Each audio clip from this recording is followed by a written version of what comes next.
I don't want you to die at the hands of Minion and go, no, not a problem. Rewind. If I wanted you to rewind time, I would have asked Scott Campbell and the boys in Utah to put it in the game.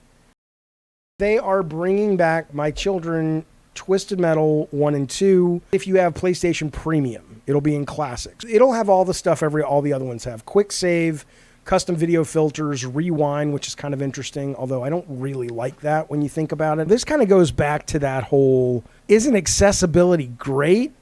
No! I don't want you to die at the hands of Minion and go, no, not a problem. Rewind. If I wanted you to rewind time, I would have fucking asked Scott Campbell and the boys in Utah to put it in the fucking game. Rewind. And we wonder why the younger generation is so fucking soft. You can't even die to a boss. Ugh. That's all I'm saying. But it's got rewind for those who need it. And then it's got up rendering, which I don't fucking know, man. I mean, these games are... Twisted Metal 1, back in the day, was not the prettiest girl at the ball. Twisted Metal 2 looked better, but we were always chasing Destruction Derby and the Psygnosis games and all that. We just were never... That's not what we did. Oh, I'm sure you do like the rewind feature, Card Racer. I'm you know... Who doesn't like a get-out-of-jail-free card? But, you know, fuck. Play it the way I want to play it. Well, then go play fucking something else. I mean, but to be fair, though, to be perfectly fair, though, to these games, you know, for your defense, let's put it this way. Twisted Metal, all these classic games, I understand them needing to help out a bit because...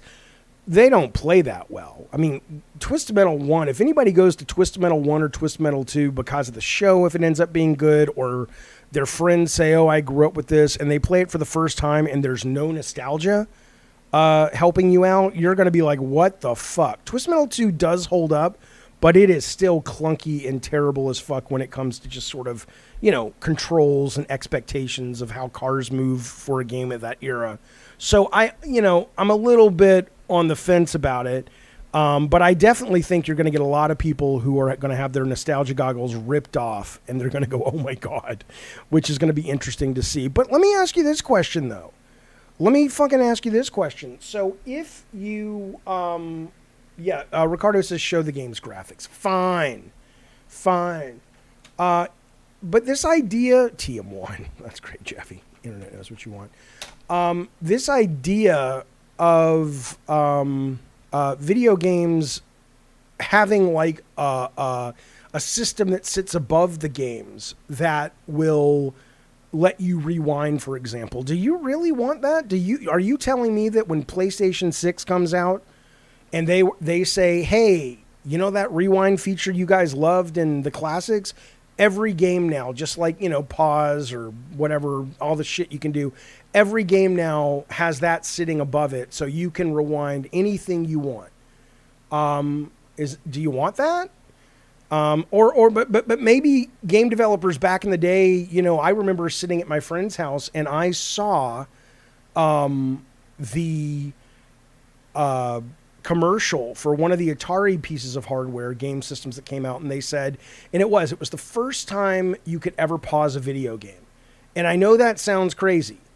I know that sounds fucking crazy. It was the first time you could ever pause a video game.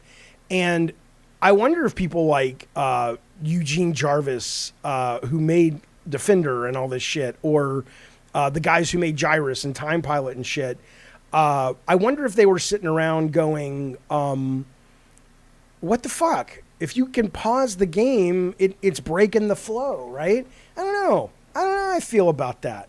Because then maybe if it's just for old games, it's okay. But modern games, you really want to be playing Elden Ring, get killed by a boss. No worries, rewind. It's interesting. It's interesting.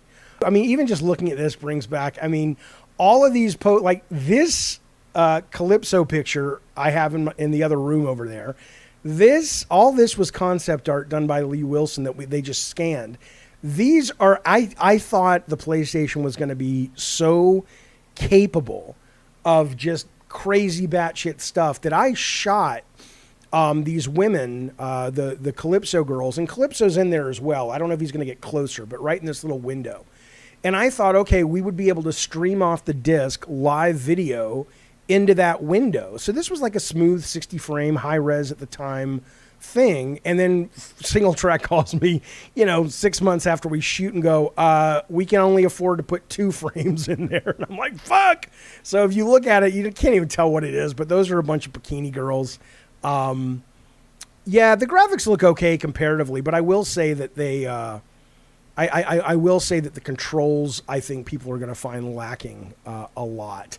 The 2 megabytes of RAM wasn't enough, says Tatum. It wasn't that, though. I thought we would be able to literally stream it off the disc. So it wasn't that I thought we could stick it into the RAM. I thought we would just have a disc spinning like a Blu-ray. Yeah, it looks awful. It does look awful. But I will say, though, the thing we never did better, and it was just accidental, I guess, was I think the AI of the cars in Twisted Metal 1 had much more personality. I mean, I put a lot of effort into it working with Scott and Kellen and Mike Badger, tuning the cars. So each car as an AI, we hope that it would have a sense of personality, how it drove and how frequently it fled from you and all that shit. But that, and then the sounds, this wasn't intentional, but whenever they fired their special weapon, they played a sound that was intentional, like a signature sound. But the AI would fire it sometimes, not at other cars necessarily, but off in the distance. And so it would allow you to hear, oh shit, Yellow Jacket's coming up, or Dark Side's around the corner. And that was pretty fucking cool. So it's a nice walk down memory lane for goddamn sure. It's kind of cool to see. But yeah, there's the hover cops, and oh my God. Yeah, maybe I will do a stream of this and I'll do some Twisted Metal War stories. That'd be fun.